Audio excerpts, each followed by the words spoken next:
Last class में बेटा हमने मोलैरिटी और मोल फ्रैक्शन पढ़ लिया था। एक टर्म और लिखिएगा आज, और ये टर्म है आपका मोलैलिटी। Molality, fine. तो इसको डिफाइन किया जाता है, इसका पहले इसको स्मॉल m से डिनोट करते हैं, ठीक। फॉर्मूला लिख लीजिएगा, फिर समझाता हूं। मोलैलिटी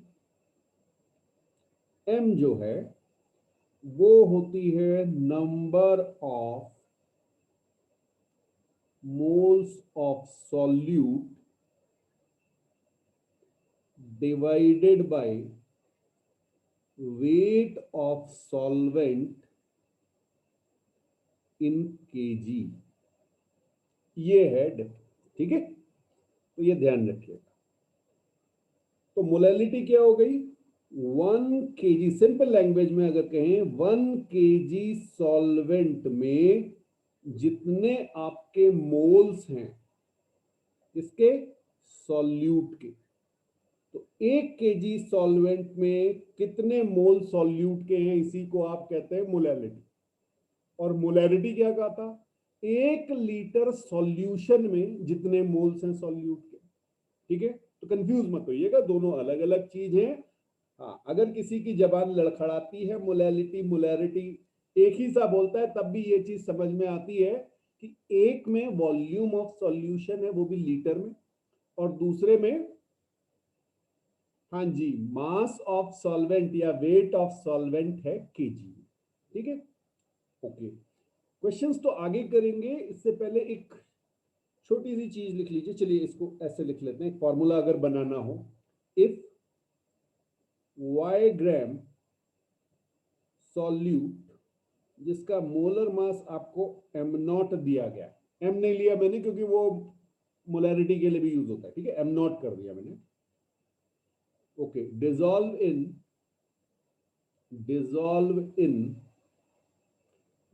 से कितना ले लें, x ग्राम ऑफ सॉल्वेंट। चलिए x ले लीजिए, x ग्राम, y लिया तो यहाँ x ग्राम ऑफ सॉल्वेंट, इसको बड़ा ले लिया हमने, ठीक है, कैपिटल X ले लिया। तो आपकी मोलैलिटी क्या हो जाएगी? तो यहां पे आप निकालेंगे y बाय एम नॉट। ये समझ में आया? ये मोल्स ऑफ सॉल्यूट हो गए, डिवाइडेड बाय x बाय 1000। ऐसा मैंने क्यों किया? 1000 से क्यों डिवाइड किया? बिकॉज मुझे इसे केजी में कन्वर्ट करना पड़ेगा, ये ग्राम में दिया हुआ है। समझ में आया? तो मेरा फॉर्मूला बना बेटा 1000 into Y by capital X into M nought. अब ये ध्यान रखिएगा y और x मैंने क्या लिए थे, अदरवाइज कॉमन सेंस से कीजिए, पहले स्टेप बाय स्टेप कीजिए, सॉल्यूट निकालिए, फिर सॉल्वेंट का मास निकालिए, कर लीजिए। लेकिन कुछ स्टूडेंट होते हैं जो कहते हैं सर हमें फॉर्मूला चाहिए, ये रहा फॉर्मूला आपके पास, ठीक है।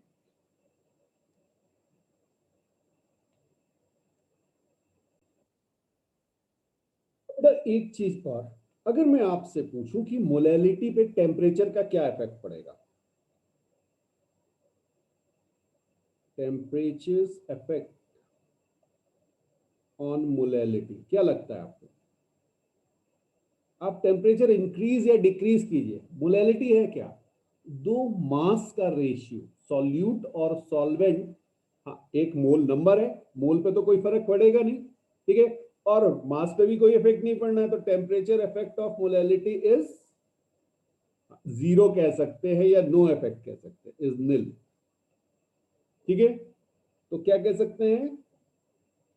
दूसरे टर्म्स में आप कह सकते हैं molality is independent of temperature. बात समझ में आ गई? तो बहुत आसान सी चीजें हैं, बस आपको कॉमन सेंस लगाना है, बेसिक चीजें समझनी है, फॉर्मूला समझना है कि क्या है, उसके बाद कॉमन सेंस लगता है। हाँ जी, ये कॉमन सेंस होता है, ये कि आपको जितनी नॉलेज है उसको बेस्ट वे में यूटिलाइज करना, इसी को कॉमन सेंस कहते हैं, ठीक है। हाँ, मेरे कुछ स्टूडेंट्स लिख रहे हैं कि common sense is very uncommon. ओहो, ओके, तो एक क्वेश्चन देख लेते हैं, ठीक है, लिखिएगा। 255 grams of an aqueous solution contains 5 gram of urea. ठीक है, यूरिया नाम सुना है ना? चलिए मैं बता देता हूं आपको यूरिया क्या है। यूरिया है NH2CONH2, ये आपका यूरिया है। ठीक है, okay. What is the concentration of solution in terms of molality? ठीक, जो आज पढ़ा उसके लिए ये हमारा। तो 255 gram of aqueous solution contains 5 gram of urea, ये आपको गिवन है। What is the concentration of solution in terms of molality? तो मोलैलिटी आपको निकालनी है, एम आपको बताना है कि भाई स्मॉल एम क्या है। कोशिश कीजिए, फिर डिस्कस करते हैं। अब बेटा इस क्वेश्चन को सॉल्व करने के लिए सबसे पहले हमें क्या करना पड़ेगा? पहले तो हमें फॉर्मूला लिख लेते हैं, जिससे हमें पता चल जाएगी हमें करना क्या क्या है। तो फॉर्मूला हमारा क्या था भाई? यहां पे था moles of solute divided by weight of solvent, ये तो था। और ब्रैकेट में लिख लेना भाई केजी में। ठीक है, ये हमारा फॉर्मूला था। तो अब सॉल्यूट है कितना? सॉल्यूट हमारा यूरिया है भाई, 5 ग्राम है। तो जब मोल्स निकालेंगे, 5 ग्राम को मोल्स में कन्वर्ट करेंगे तो ये 5/60। बेटा ये यूरिया जो है ना, इसको जब आप मोलर मास निकालोगे तो ये 60 आ जाएगा। करके देख लीजिए, आया? Very good, very good. तो ये आपका 1/12 मोल आ गए। ये तो सॉल्यूट क्या है अभी। अब आपको निकालना है वेट ऑफ सॉल्वेंट। अच्छा ये बताओ सॉल्यूशन का वेट कितना था? हाँ, आपको सॉल्वेंट का थोड़ी दिया हुआ है। Weight of solution minus weight of solute, यही तो होगा। बात समझ में आई? तो टोटल आपके पास 255 ग्राम था, इसमें से 5 ग्राम सॉल्यूट का निकाल दो तो 250 ग्राम सॉल्वेंट आ गया। बात समझ में आई? मान लो यूरिया पानी के साथ मिलाया था आपने, ठीक है ना, किसी चीज को मिक्स किया था किसी में, तो भाई एक चीज को हटाओगे तो दूसरी चीज का मास आ जाएगा। ओके, क्लियर है? चलो जी, तो अब हमारे पास फॉर्मूला क्या बना? मोलैरिटी कितनी आ गई बेटा? 1/कितना आया था? 12। ओके, 1/12 डिवाइडेड बाय 250 इंटू 1000 लिख दूं? फिर 250 ग्राम को 1000 में कन्वर्ट करोगे तो ऐसे आ जाएगा। तो ये आपका आ जाएगा 1/3। सॉल्व करो जरा, 1/3 आएगा। 1/3 या इसे आप 0.33 लिख सकते हैं, ये स्मॉल एम। क्लियर?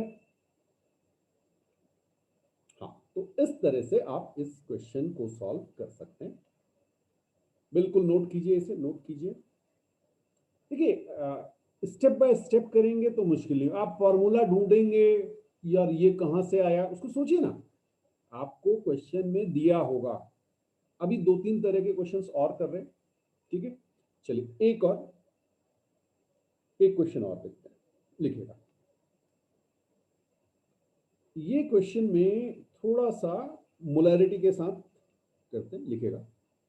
हाँ, डेंसिटी मैंने आपको पढ़ाया था, तो क्यों पढ़ाया था वो अब आपको समझ में आएगा। Density of 3m solution, density of 3m solution of NaCl is 1.25 ग्राम पर ml।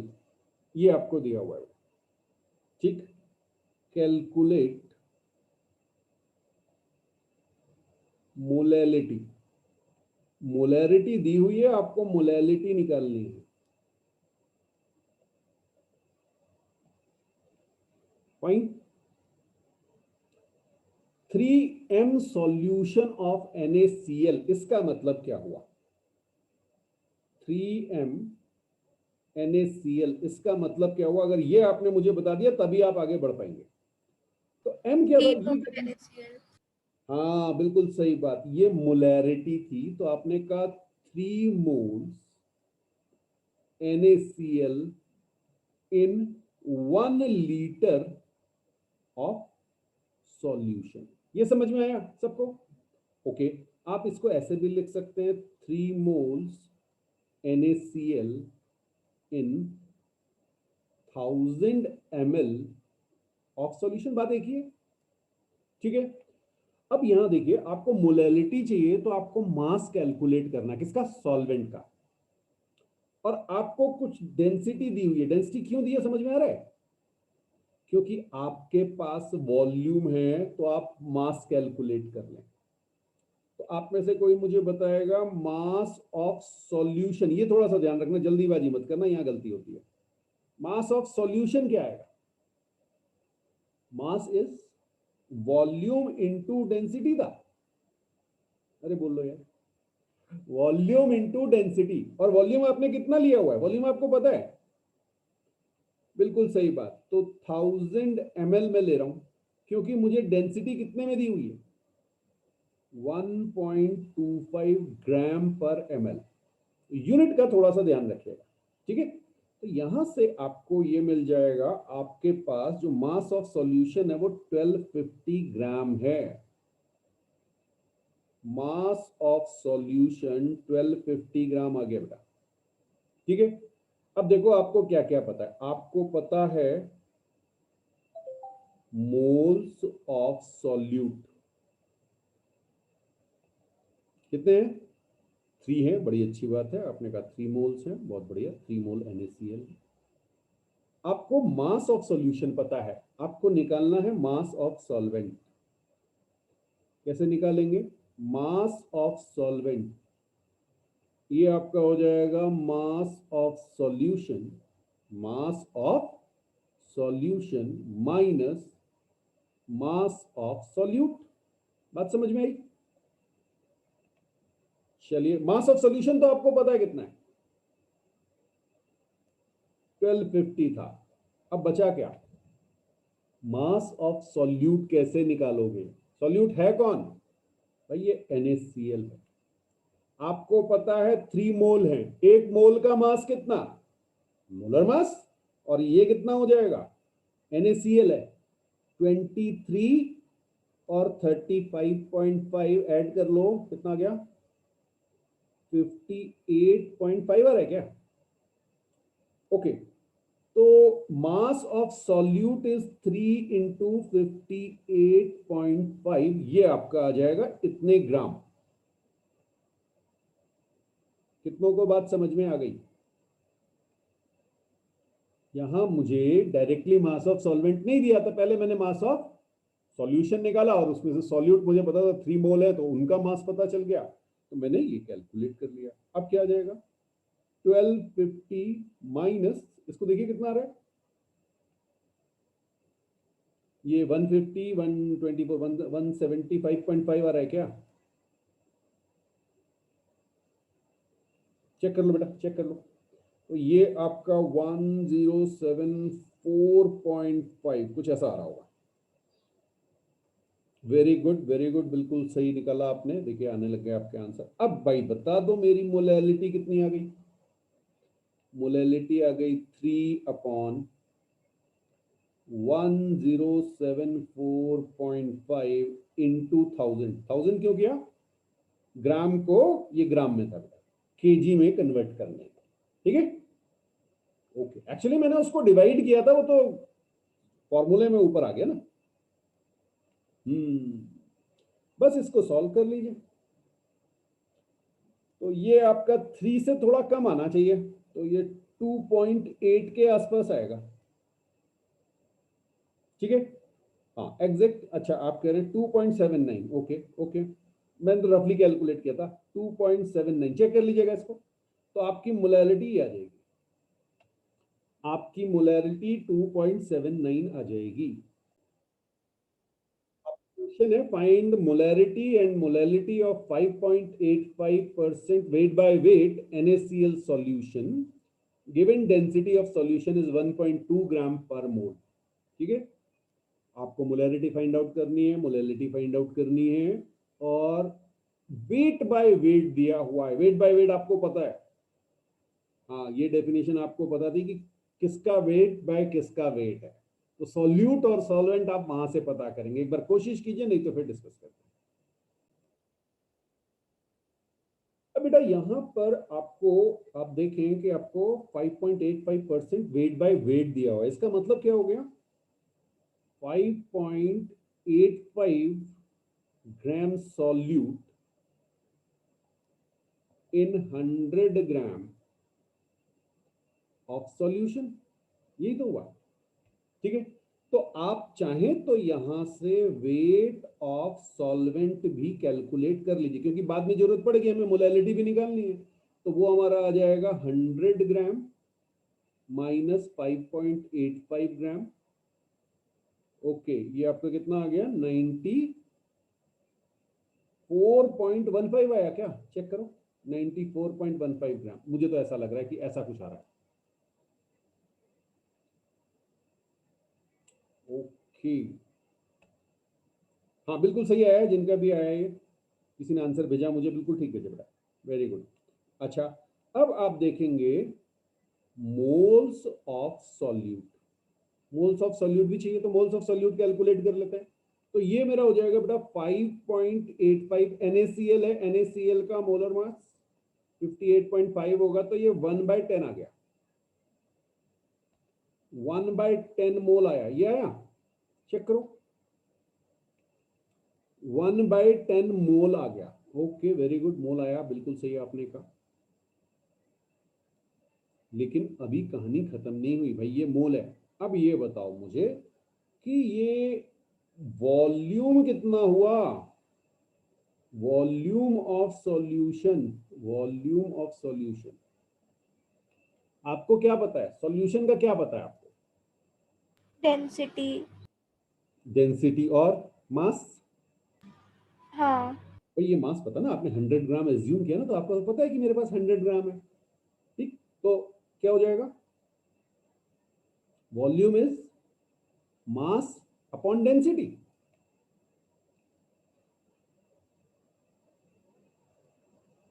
वॉल्यूम, वॉल्यूम चेक करो बेटा, पहले वॉल्यूम चेक करो। अरे मास अपॉन डेंसिटी, यही तो फॉर्मूला होता है, चुप बैठ गए। ओके चलो, मास कितना आ गया, 100/1.2। अब थोड़ा सा ध्यान रखना, यहां पर ये ग्राम है और ये ग्राम पर ml है। तो आपका जो आंसर आया ना 100/1.2, सॉल्व करने की जरूरत नहीं है पूरा, आप बस इसको यहां पर ml में लिख दो, ये आपका आंसर ml में आया है। तो अब निकालेंगे पहली चीज, मोलैरिटी। ठीक है, मोलैरिटी क्या हो जाएगा, मोलैरिटी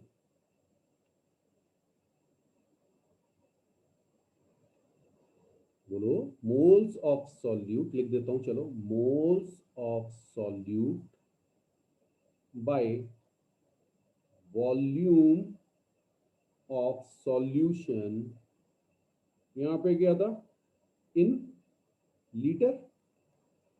तो आपका ये फॉर्मूला बनेगा 1/10, वॉल्यूम कितना आया बेटा 100,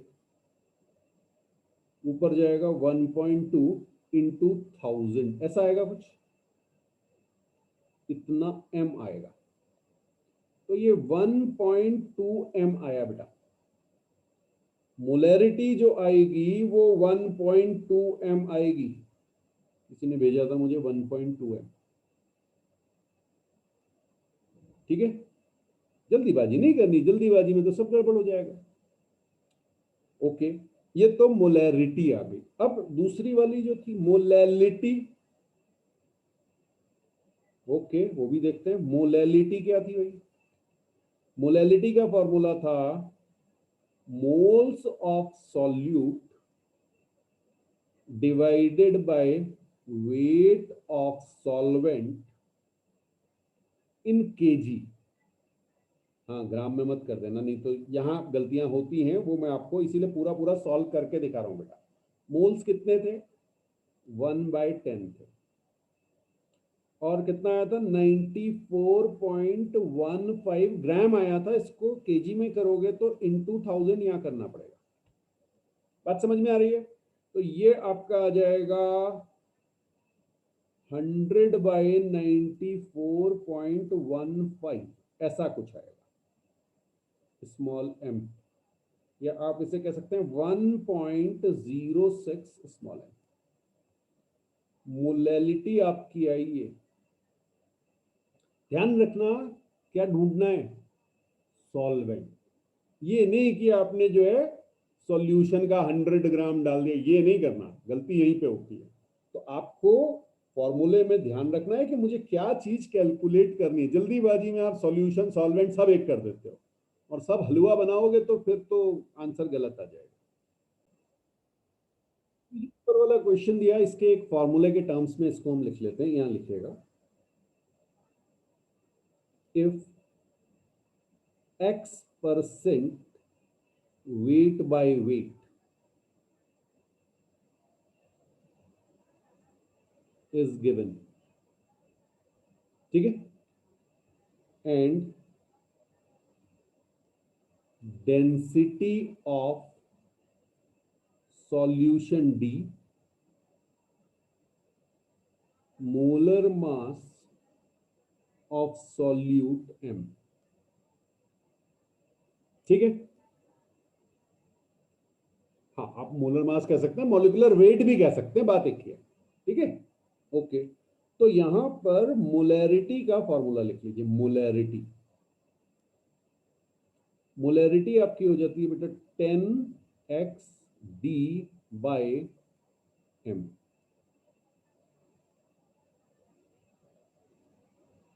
10x/D/m। अब ये कैसे आया, ये मैं आपको सॉल्व करके दिखा देता हूं। x% का मतलब हो गया x ग्राम इन 100 ग्राम। यहां सॉल्यूट लिखेंगे और यहां पे सॉल्यूशन लिखेंगे। बात समझ में आई? अच्छा, 100 ग्राम सॉल्यूशन का मतलब हो गया 100 बाई, ओके, एक मिनट में यहां पे ना डी की भी यूनिट लिख दूं, नहीं तो आप गड़बड़ाओगे। 100/d, डी जो है वो ग्राम पर ml में दिया आपको, ये ध्यान रखना। हाँ जी, ये आपका वॉल्यूम ऑफ सॉल्यूशन हो गया। अभी ऊपर जैसे निकाला था, अब मैंने उसको फॉर्मूले में कन्वर्ट कर दिया, ठीक है। ये किसके बराबर हो जाएगा? 100/1000d लीटर, ऐसे लिख सकता हूं। अच्छा, और साथ में मैं लिख सकता हूं मोल्स ऑफ सॉल्यूट। इसको क्या लिखूंगा? Moles of solute molecular weight. बात समझ में आई? तो अब देखो मेरी मोलैरिटी का फॉर्मूला क्या आया। मोलैरिटी इज x/m 100 और ऊपर आ गया 1000d, और इस 100 से आप इसे काटेंगे तो ये 10 आ जाएगा। जो फॉर्मूला मैंने ऊपर लिखा है 10x/D/M, ये आपका मोलैरिटी आ गया। अगर आपको वेट बाय वेट दिया, आप डायरेक्टली निकाल सकते। लेकिन बात वही है बेटा कि अभी तो 4 फॉर्मूले होंगे। जब 15 चैप्टर पढ़ लोगे पूरे 11th में, तब वो फॉर्मूला याद रहेगा कि नहीं रहेगा, ये श्योरिटी नहीं होती। बेसिक तो याद रहेगा कि मोलैरिटी क्या है, मोलैलिटी क्या है। ये वाले फॉर्मूले आप याद कर सकते हैं, जिनकी मेमोरी शार्प है, बहुत अच्छी बात है बेटा। मैं आपको फॉर्मूले इसीलिए दे रहा हूं, ठीक। यहाँ पे ध्यान रखिएगा, m किस में है? ग्राम में। x क्या है? Percentage weight by weight. और d क्या है? डेंसिटी इन ग्राम पर ml। ये जरूर ध्यान रखिएगा, ठीक। तो मोलैरिटी आपकी ये आ जाएगी। नोट कीजिए, फिर आगे बात करें। नेक्स्ट एग्जांपल हमारे पास है, find the molality of molality and molarity of 4.9% weight by volume H2SO4 solution, density of solution is 1.2 gram per ml, ये दिया हुआ। ओके, अब पहले तो ये समझें कि ये जो 4.9% वेट बाय वॉल्यूम दिया है, इसका मतलब क्या हो गया? ये कहता है 4.9 ग्राम सॉल्यूट है 100 ml सॉल्यूशन में। ओके, अब आपको पता है आपके पास सॉल्यूशन कितना है? सॉल्यूशन आपके पास 100 ml है। वॉल्यूम पता है बेटा, मोलैरिटी निकालने में कोई टेंशन नहीं है। हाँ, यहीं पे हम इसे कन्वर्ट कर लेते हैं मास ऑफ सॉल्यूशन में, मास ऑफ सॉल्यूशन, क्योंकि मोलैरिटी भी निकालनी है। ओके, तो मास ऑफ सॉल्यूशन क्या हो जाएगा? वॉल्यूम पता है, डेंसिटी से मल्टीप्लाई कर देंगे तो V इंटू डी आपका फॉर्मूला आ जाएगा। तो ये बेटा 120 ग्राम आ रहा है आपका। ओके, मास ऑफ सॉल्यूशन 120 ग्राम आ गया। यहीं पे पहले ही कैलकुलेट कर लेते हैं मास ऑफ सॉल्वेंट, क्योंकि हमें तो उसकी जरूरत पड़ती है ना। मास ऑफ सॉल्वेंट आपका आ गया 120 माइनस 4.9, यही गलती होती है।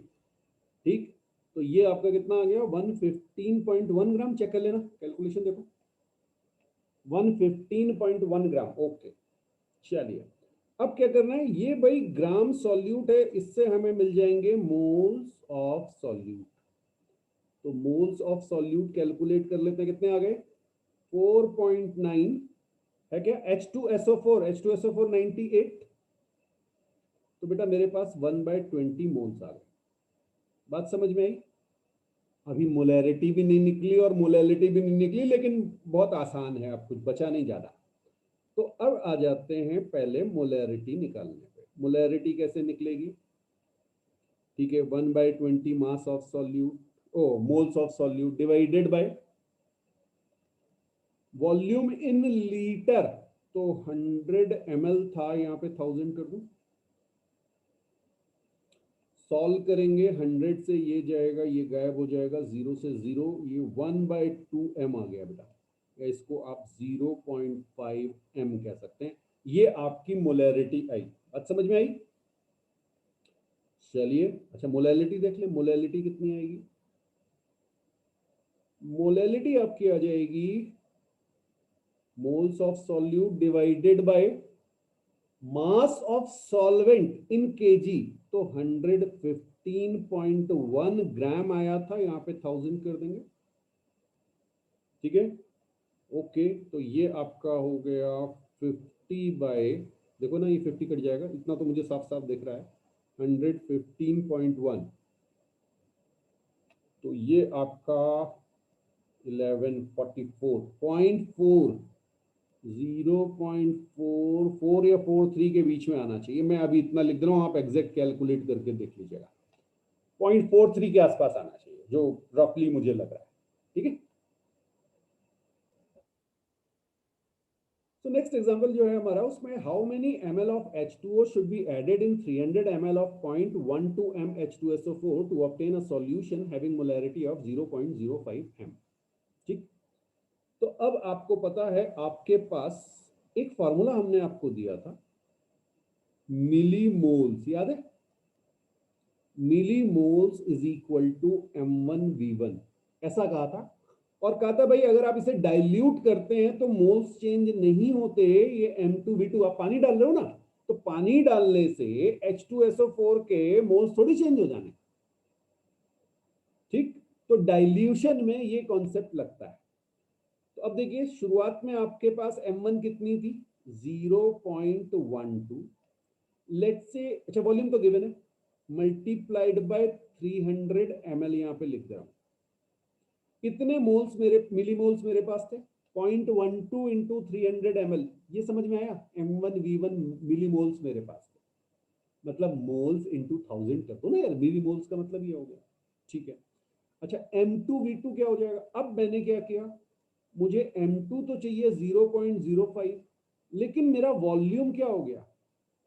300 ml पहले से था, उसमें मैंने लेट से V ml और ऐड कर दिया।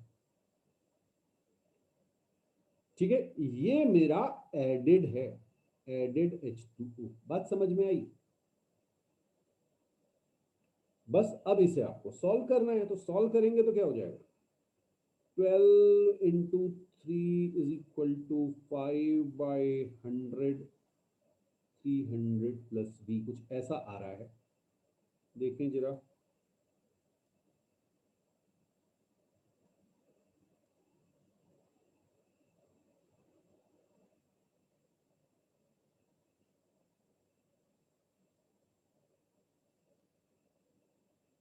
ओहो, कितनी बढ़िया से फिगर आ गई, ये तो 420 आ गई। हाँ, इसीलिए आपको परेशान कर रहा था, ये 420 है, जो फिगर ही इतनी ऐसी है कि आपको परेशान करेगी करेगी। क्लियर? ठीक है, चलिए चलिए। नेक्स्ट एग्जांपल है, find the molarity of final solution if 300 ml 0.2 m H2SO4 and 200 ml 0.1 m H2SO4 and 500 ml of H2O added together। ठीक है, अब बेटा यहाँ पर आप सीधे सीधे फॉर्मूला लगा सकते हैं, M1V1 प्लस M2V2, ये आपके मिलीमोल्स हो गए H2SO4 के जो आपको मिल रहे हैं। ठीक है, और ये जो वाटर है, यहां से आपको कुछ भी नहीं मिलेंगे, तो आप चाहो तो प्लस 0 लिख दो, M3V3 is 0, that is equal to M into V final. ठीक है, V फाइनल कितना हो गया, आप जरा देखते हैं अभी। तो यहां पे मेरे पास था बेटा M1 था 0.2 इंटू 300, प्लस यहाँ पे मेरे पास था 0.1 into 200, that is equal to M मुझे कैलकुलेट करना है, और टोटल मेरे पास 500 नहीं है, 300 प्लस 200 प्लस वाटर भी तो ऐड कर दिया, ये 500 आ गया। सारी वैल्यूज मैंने ml में ली हैं, इसलिए मैं हर जगह ml ही चलाऊंगा। क्लियर है? चलिए, अब आप इसको सॉल्व करेंगे तो बेटा ये आपका आ जाएगा 60, ये आपका आ जाएगा 20, और इधर आपका आ जाएगा m इंटू 1000। तो m की वैल्यू आपकी हो जाएगी 80/1000, और ये आपका 0.08 m, ये आ गया। क्लियर? तो इस तरह से आप मोलैरिटी कैलकुलेट कर सकते हैं अगर आप 2 या 3 मिक्सचर को ऐड कर रहे हैं तो। बेटा डिस्कस कर रहे हैं relationship between mole fraction and molality. तो अगर आपको याद हो, मोल फ्रैक्शन हमने XA कहा था, सपोज XA हमारा है mole fraction of solute, mole fraction of solute. XB हमने कहा मोल फ्रैक्शन ऑफ सॉल्वेंट, ए और बी मान लिया हमने। ठीक है, हाँ ये सॉल्वेंट का है बेटा। NA हमने कहे मोल्स ऑफ ए या मोल्स ऑफ सॉल्यूट कह लीजिए, और NB हमने कहा मोल्स ऑफ सॉल्वेंट। ठीक है, ओके। अब एक चीज देखिएगा, XA और XB हमने फॉर्मूले बताए थे आपको, सीधे सीधे फॉर्मूले थे। XA क्या हो जाएगा, Na upon Na plus NB, यही तो था, moles of A divided by total moles. अच्छा, XB क्या था, NB by Na plus NB। ठीक है, अब बड़ी इंटरेस्टिंग सी बात है, अगर मैं इन दोनों को डिवाइड कर दूं तो XA बाय XB क्या आ गया, Na बाय NB। ये समझ में आया? फाइन। तो XA बाय XB जो है वो Na बाय NB आ गया है। अब आगे बात करते हैं। ठीक है, जरा सी देखिएगा, मान लीजिए NB है हमारे मोल ऑफ सॉल्वेंट, तो NB मोल में मेरे पास Na मोल सॉल्यूट डिसॉल्व है, यही तो मतलब हुआ। NB मोल ऑफ सॉल्वेंट में Na mole of solute. Okay, अब अगर मैं आपसे कहूं NB को मैं मॉलिक्यूलर वेट से मल्टीप्लाई कर दूं, ठीक है, तो ये मेरा क्या हो गया, just a moment, NB into MB मेरा क्या हो गया, इतना वेट ऑफ सॉल्वेंट में Na मोल सॉल्यूट है। ये बात समझ में आई सबको?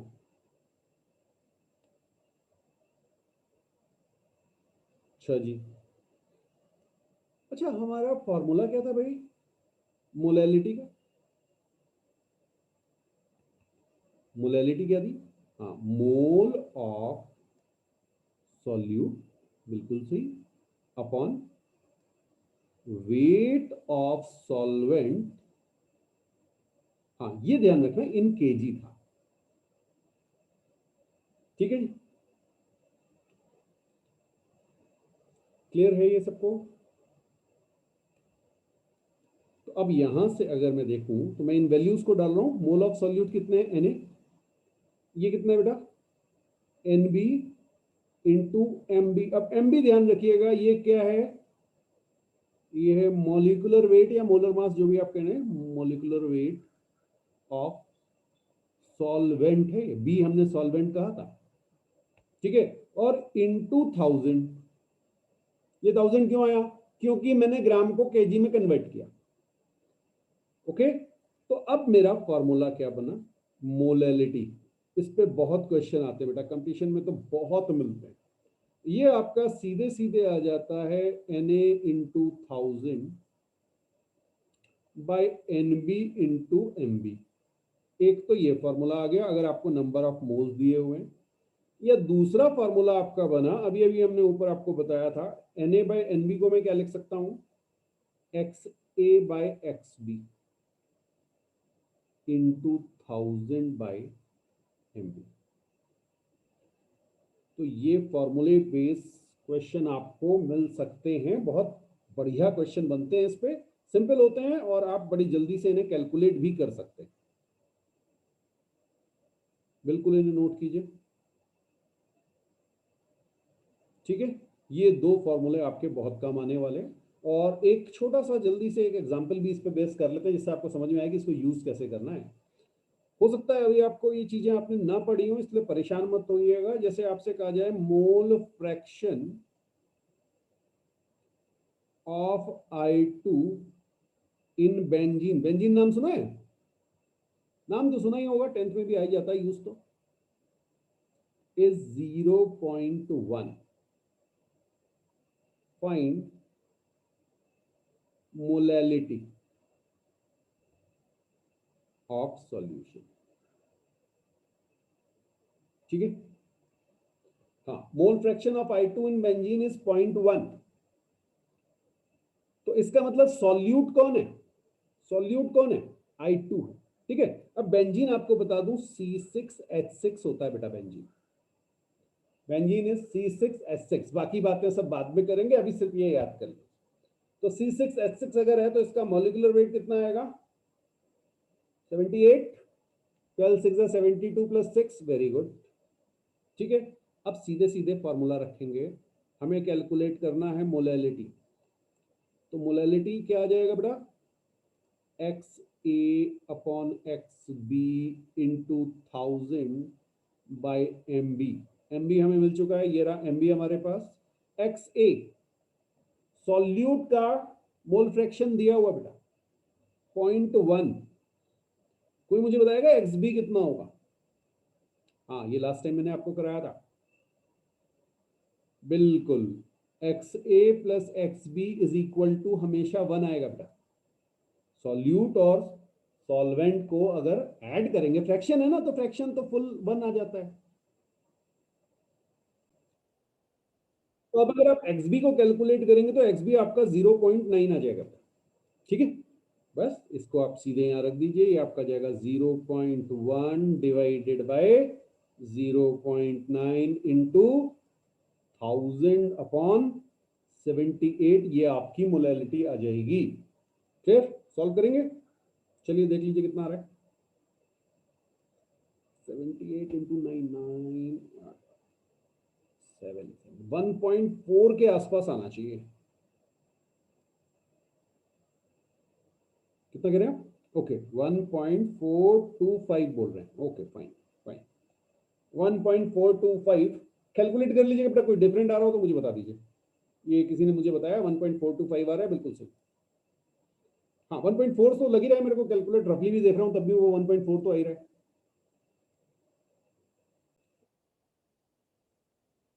क्वेश्चन है find the mole fraction of glucose in 1 molar aqueous solution. बेटा आप ध्यान रखिएगा, ये मैं कई बार आपको बोल चुका हूं, जब भी एक्वस लिखा हो ना, इसका मतलब आपका जो सॉल्वेंट है, हाँ जी, सॉल्वेंट जो है वो है वाटर।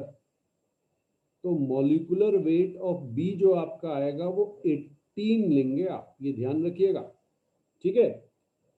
हाँ, बाकी क्या क्या चाहिए अभी वो देखते हैं। और क्या दिया हुआ है आपको? दिया हुआ है 1 मोलल। तो फॉर्मूला लगा लेते हैं, molality, molality is equal to X A by X B, हाँ जी क्या था, इंटू 1000 बाय, ओके ये था, ठीक है। अब मोलैलिटी आपको दी हुई है 1, मोलैलिटी 1 दी हुई है, एक्स ए आपको कैलकुलेट करना है। अब यहां समझना, एक्स बी को मैंने लिख दिया 1 माइनस एक्स ए। ऐसा क्यों लिख दिया? बिकॉज मुझे पता है X A plus X B is equal to 1 होता है। तो ये कई बार यूज में आएगा, ध्यान रखना इसको, पिछली क्वेश्चन में भी हमने यूज किया था। इंटू 1000 बाई 18 ये आ जाएगा। क्लियर? ओके, अब आप इसे सॉल्व कर लीजिए। तो ये आपका बनेगा 1, या ऐसे कर लीजिए, 18 minus 18 x A is equal to 1000 x A, कुछ ऐसा बन रहा है, चेक करो। अच्छा ये एक्स ए है, ओके। तो एक्स ए की वैल्यू आ जाएगी 18 अपॉन 1018।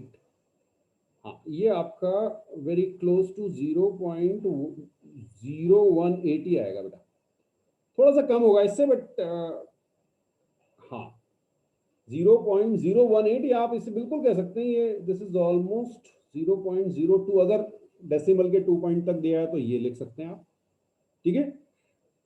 तो इस तरह से इन क्वेश्चंस को सॉल्व किया जा सकता है। बहुत ज्यादा हैवी नहीं होते हैं, बट आपको कॉमन सेंस यूज करना पड़ेगा। तो आज यहाँ पे कंप्लीट करते हैं, ये आपका मोल कॉन्सेप्ट का पहला पार्ट खत्म हो गया। दूसरा जो है वो रिडॉक्स करने के बाद करेंगे, तो सेकंड पार्ट आएगा, बट वो बाद में आएगा, ठीक है। अभी जो फर्स्ट चैप्टर आपका है वो आपका पूरा सॉल्व हो जाएगा।